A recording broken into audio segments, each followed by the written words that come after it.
Hello aspirants, आप सबका स्वागत है हमारे चैनल विस्डम प्लान पे। अ, आपका जो है आज कवर होने वाला है डियर पॉलिटी, और इसके अंदर कौन से चैप्टर कंप्लीट होने वाला है? तो सेकंड चैप्टर, और सेकंड चैप्टर का नाम क्या है आपको पता ही होगा। Yes, constitution. ठीक है, मेकिंग ऑफ कॉन्स्टिट्यूशन। ठीक है, तो ये पार्ट आपका 2 है। ठीक है, पार्ट 1 जो है हमने इसमें कवर कर लिया है। क्लियर? तो आपको इसमें बिल्कुल भी टेंशन नहीं लेनी है कि पार्ट 1 कहाँ है। अरे जाओ, वीडियो के सेशन में जाओ या फिर आप प्लेलिस्ट के सेशन पे जाओ और वहां पे देख लो। वहां पे जो है आपकी पूरी प्लेलिस्ट अवेलेबल है, तो वहां से आप देख सकते हैं। क्लियर? तो चलिए, यहाँ पे जो है सेवेंथ एडिशन की आपका कंप्लीट हो रहा है। ठीक है, सेवेंथ एडिशन की यहाँ पे बात की जा रही है। ठीक है, और यहाँ पे शॉर्ट नोट्स हम देखेंगे क्योंकि बहुत सारे पॉइंट जो इंपॉर्टेंट नहीं होते हैं तो इसके अंदर एलिमिनेट कर दिए गए हैं। ये तो सिर्फ इम्पोर्टेंट पॉइंट लिखे गए हैं, तो ये जो नोट्स है डियर आपके एग्जाम में बहुत हेल्प करने वाली है, रिवीजन में हेल्प करने वाली है। ठीक है, तो चलिए जो आज का लेक्चर है उसको स्टार्ट करते हैं। और आज जो कवर करने वाले हैं वो है कमिटी। अगर कमिटी की बात करें तो यहाँ पे जो है कंस्टिट्यूंट असेंबली ने जो है कमिटी बनाई थी। मतलब कमिटी मतलब सिंपल सी बात है, ग्रुप बनाई थी, जैसे ए group, B group.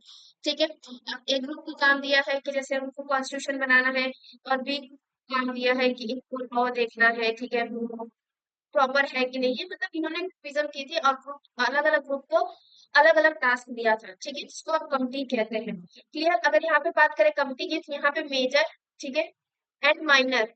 Clear? Major और माइनर में डिवाइड किया गया था। तो यहाँ पे हम सबसे पहले देखेंगे मेजर कमिटी। मेजर कमिटी की बात करें तो पहली कमिटी है आपकी यूनियन पावर कमिटी, जिसके हेड थे, मतलब जिसके चेयरमैन थे आपके डॉक्टर डॉक्टर गैरी सोसानी, मतलब कि आपके जवाहरलाल नेहरू। ठीक है, और सेकंड है आपकी यूनियन कॉन्स्टिट्यूशन कमिटी, इसके भी चेयरमैन आपके जवाहरलाल नेहरू थे। ठीक है, एंड आपका थर्ड है आपका प्रोविंशियल कॉन्स्टिट्यूशन कमिटी, जिसके हेड आपके सरदार पटेल है। ठीक है, सरदार वल्लभ भाई पटेल आप नाम जानते हो, जिसको आयरन मैन ऑफ इंडिया भी कहा जाता है। क्लियर? फोर्थ है आपका ड्राफ्टिंग कमिटी। ड्राफ्टिंग कमिटी मतलब जिसका काम था कॉन्स्टिट्यूशन बनाना, और इसके हेड है डॉक्टर B.R. अम्बेडकर। ये नाम तो आप जानते ही होंगे, है ना? चलिए, फिफ्थ कमेटी की बात करें तो advisory committee on fundamental rights, minorities and tribal and excluded area. ठीक है, इस पे आपकी एक एडवाइजरी कमेटी थी, और इसके हेड थे आपके सरदार पटेल, मतलब कि सरदार वल्लभ भाई पटेल थे। इसके अंदर हम सब कमेटी भी देखेंगे। ठीक है, इसका डिवीजन किया गया था सब कमेटी में, और 5 सब कमेटी बनाई गई थी। ठीक है, देखिए यहाँ पे कुछ एक्सप्लेनेशन में नहीं कर रही हूँ क्योंकि ये फैक्ट चीजें हैं, और फैक्ट जो होता है आपको याद करना होगा, इसके अंदर एक्सप्लेनेशन नहीं चाहिए। ठीक है, तो ये कमिटी, और कमिटी के हेड जो है ये याद रखना है आपके। आप सोचोगे यूपीएससी में आएगा क्या? अरे हाँ, आएगा ना, मैचिंग के फॉर्म में। ठीक है, चलो, तो देख लेते हैं अपने 5 सब कमिटी। ठीक है, 5 सब कमिटी की बात करें तो पहली आपकी कमिटी थी फंडामेंटल राइट सब कमिटी, जिसके हेड थे JB कृपालनी। ठीक है, नेक्स्ट थी आपकी माइनॉरिटी सब कमिटी, जिसके चेयरमैन थे SC मुखर्जी। ठीक है, एंड देन सी आपकी, मतलब की थर्ड जो आपकी कमिटी थी सब कमिटी, वो थी आपकी north east frontier tribal area Assam excluded and partially excluded area सब कमिटी। इसके हेड थे आपके गोपीनाथ बारडोली। ठीक है, एंड नेक्स्ट कमिटी है आपकी excluded and partially excluded area other than those in Assam, मतलब जो इसमें कवर हो चुके हैं उसको छोड़। ठीक है, सब कमिटी, इसके हेड थे AV ठक्कर। ठीक है, एंड इसके बाद नेक्स्ट जो 5th नंबर की है वो है आपकी north west frontier tribal area, इसके सब कमिटी थे। ठीक है, और इसके हेड थे आपके सरदार वल्लभ भाई पटेल। ठीक है, नेक्स्ट आते हैं अपने कमेटी पे। 6 नंबर की कमेटी है आपकी रूल ऑफ प्रोसीजर कमेटी, जिसके हेड थे डॉक्टर राजेंद्र प्रसाद, और डॉक्टर राजेंद्र प्रसाद जो है वो हमारे प्रेसिडेंट भी थे। ठीक है, नेक्स्ट है आपकी स्टेट कमेटी, और स्टेट कमेटी के हेड है जो आपके जवाहरलाल नेहरू। ठीक है, मतलब आपने देखा 3 कमेटी ऐसी है जो आपके हैंडल कर रहे हैं जवाहरलाल नेहरू। ठीक है, लास्ट है जो आपकी है स्टीयरिंग कमेटी, और इसके भी हेड है आपके डॉक्टर राजेंद्र प्रसाद, जो कि आपके प्राइम मिनिस्टर है। क्लियर? तो यहाँ पर टोटल 8 क्या है आपकी मेजर कमिटी है। क्लियर? ये चीज आपको याद रखना है कि यहाँ पे 8 मेजर कमिटी है। क्लियर? नेक्स्ट आते हैं माइनर पे कि माइनर कितनी है। तो माइनर की बात करें तो यहाँ पे माइनर कमिटी है, और पहली कमिटी है आपकी फाइनेंशियल स्टाफ कमिटी, जिसके हेड है आपके डॉक्टर राजेंद्र प्रसाद। ठीक है, नेक्स्ट है आपकी क्रेडेंशियल कमिटी, जिसके हेड है अल्लादी कृष्णा स्वामी अय्यर। थर्ड है आपकी हाउस कमिटी, जिसके हेड है P पताबी सीतारमैया। ठीक है, एंड फोर्थ नंबर की है आपके ऑर्डर ऑफ बिजनेस कमिटी, जिसके हेड है डॉक्टर केएलएन मुंशी। ठीक है, एंड फिफ्थ नंबर की है ad hoc committee on the national flag. ठीक है, जिसके आपके हेड है डॉक्टर राजेंद्र प्रसाद। ठीक है, एंड नेक्स्ट कमिटी है आपकी on the function of the constitute assembly, जिसके हेड है GB मावलंकर। ठीक है, नेक्स्ट कमिटी है आपकी ad hoc committee on the supreme court, जिसके हेड है, ठीक है, जिसके चेयरमैन है एस ब्रदाचारी, ठीक है। देन 8 नंबर की कमिटी है आपकी committee on chief commissioner province और इसके हेड है पी पिताभी सीतारमैया, ठीक है। 9 नंबर की कमिटी है expert committee on financial provision of the union constitution, इसके हेड है नालिनी, ठीक है, रंजन सरकार, ओके। और 10 नंबर की है आपकी लिंग्विस्टिक प्रोविंस कमीशन, इसके हेड है एस के दत्त, ठीक है। एंड 11 नंबर की है special committee to examine the draft constitution, इसके हेड है जवाहरलाल नेहरू, ठीक है। नेक्स्ट है आपकी 12 नंबर की कमिटी प्रेस गैलरी कमिटी, जिसके हेड है, ठीक है, उषा नाथ सेन, ठीक है। एंड 13 नंबर की है आपकी एडहॉक कमिटी ऑन सिटीजनशिप, इसके हेड है एस ब्रदाचारी। तो याद रखना है यहाँ पे इस कमिटी के भी नाम, और टोटल आपके 13 माइनर कमिटी है, क्लियर। तो इनके भी नाम इंपॉर्टेंट है, याद रखना कि मैच भी फॉलोइंग पे आ सकता है, और जो आपके एमसी उसके फॉर्म में पूछा रहेगा कौन सा आपका करेक्ट मैचिंग है और कौन सा नहीं है, ठीक है। तो ऐसा बिल्कुल भी आपको इग्नोर नहीं करने का नाम, और तो आपको क्या करना है, इसको याद कर लेना है, फैक्ट चीजें हैं, इसमें कोई एक्सप्लेनेशन की जरूरत नहीं है, यहाँ पे सिर्फ आपको कमेटी का नाम याद रखना है और उसके चेयरमैन याद रखना है, ठीक है डियर, आई होप सो ये आप कर लेंगे।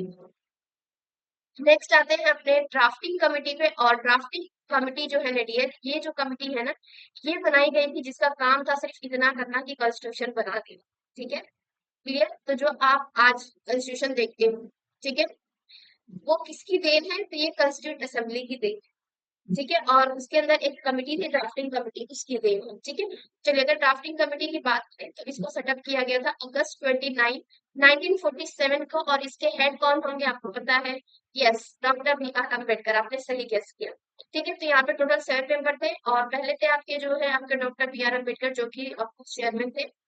नेक्स्ट है आपके एल गोपाल स्वामी अय्यर, ठीक है। एंड इसके बाद थे अनादि कृष्ण स्वामी अय्यर, एंड 4th नंबर पे थे डॉक्टर के एम घोष। देखिए यहाँ पे नंबर नहीं है ना, 7 मेंबर है, इसलिए 7 लोगों का यहाँ पे नाम लिखा गया है, ठीक है।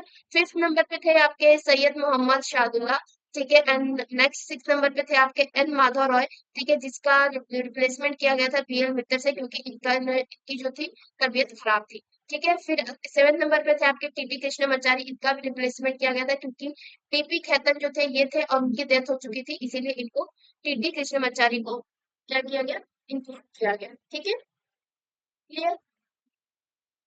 चलिए तो नेक्स्ट आते हैं अपने ड्राफ्टिंग कमेटी के काम पे। तो जो ड्राफ्टिंग कमेटी जो थी उसका बस कितना ही काम था कि ड्राफ्ट करना, कॉन्स्टिट्यूशन को बनाना। तो फरवरी 1948 को ये अपना पहला ड्राफ्ट क्या करती है, प्रपोज करती है, और इसके ऊपर उसने डिस्कशन करने का टाइम दिया 6 मंथ, कि आप इसमें क्या करो, डिस्कशन करो, और इसमें कोई प्रपोजल हो, कोई अमेंडमेंट हो, ठीक है, तो हमें क्या करो, रिकमेंड करो। फिर आती है सेकेंड ड्राफ्ट, सेकेंड ड्राफ्ट जो है ये पब्लिश करता है अक्टूबर 1948 के अंदर, ठीक है। और drafting committee took less than 6 months to prepare its draft, and in all it's set only 141 days, ठीक है। मतलब कि जो आपकी ड्राफ्ट कमेटी है वो सिक्स मंथ से कम नहीं थी ड्राफ्ट बनाने में, अप्रोक्स अगर बात करें तो 141 डेज उसने लिया था, ठीक है। नेक्स्ट आते हैं इनेक्टमेंट ऑफ कॉन्स्टिट्यूशन। अब इनेक्टमेंट ऑफ द कॉन्स्टिट्यूशन पे कैसे आ गए, क्योंकि हमारी ड्राफ्टिंग कमेटी ने क्या किया, पहला ड्राफ्ट में अपना प्रिपेयर करके प्रपोज कर दिया, सेकेंड ड्राफ्ट में उसमें कर दिया। अब आते हैं इसके फाइनल ड्राफ्ट पे। तो फाइनल ड्राफ्ट जो है आपके डॉक्टर बी आर अम्बेडकर जो है इंट्रोड्यूस करते हैं फाइनल ड्राफ्ट कॉन्स्टिट्यूशन असेंबली के आगे, नवंबर 4 1948 को फर्स्ट रीडिंग होती है, ठीक है। असेंबली हैड जनरल डिस्कशन, उस ड्राफ्ट के ऊपर जनरल डिस्कशन चलता है टिल 5 डेज तक, मतलब कि नवंबर 1948 तक, ठीक है। फिर आती है सेकेंड रीडिंग। सेकेंड रीडिंग की बात करें तो यहाँ पे क्लोज बाय क्लोज कंसिडरेशन होता है, ठीक है। और ये स्टार्ट होता है आपका नवंबर 15 को, एंड ये एंड होता है अक्टूबर 17 1949 के अंदर, ठीक है। कब स्टार्ट होता है, ये 1948 में स्टार्ट होता है, ठीक है, नवंबर 15, और ये एंड होता है अक्टूबर 17 1949, ठीक है। इसके अंदर 7,653 अमेंडमेंट प्रपोज किए गए थे, और 2,473 जो है एक्चुअली जो यहाँ पे डिस्कस किए गए थे, ठीक है, क्लियर।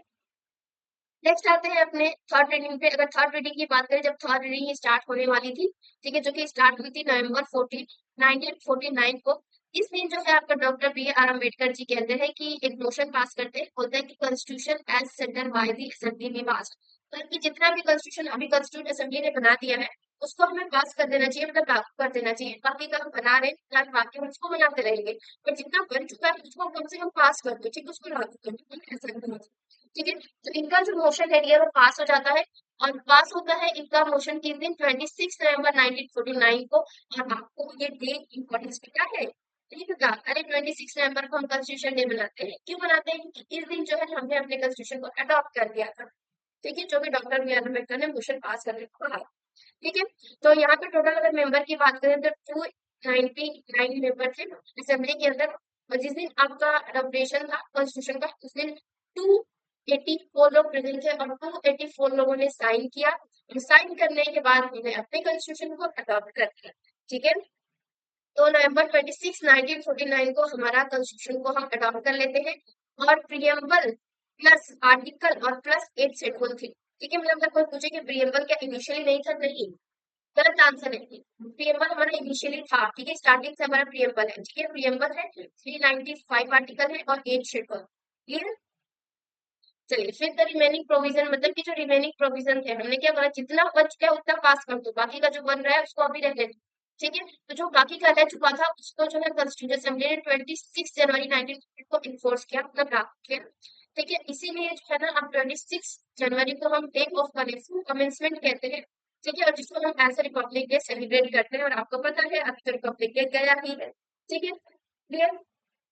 और आपको बस इतना आंसर करना है, ये आपका होमवर्क है, ठीक है, कि जो आपकी रिपब्लिक डे थी 2025 का उसका थीम क्या था, ठीक है, थीम बता दीजिएगा कमेंट बॉक्स में, अगर चैट में आपको बता देना है कि थीम क्या था रिपब्लिक डे का, ठीक है। चलिए ये अगर हम बात करें, ठीक है, अगर हम बात करें 26 जनवरी का इम्पोर्टेंस क्या है, देखिए 26 जनवरी का इम्पोर्टेंस जो है ना पास्ट से लेके, पास्ट मतलब हिस्ट्री, हिस्ट्री के अंदर, ठीक है, 1929 में लाहौर सेशन में एक रिजोल्यूशन पास किया गया था पूर्ण स्वराज का, ठीक है, किसका डियर, पूर्ण स्वराज का, ठीक है।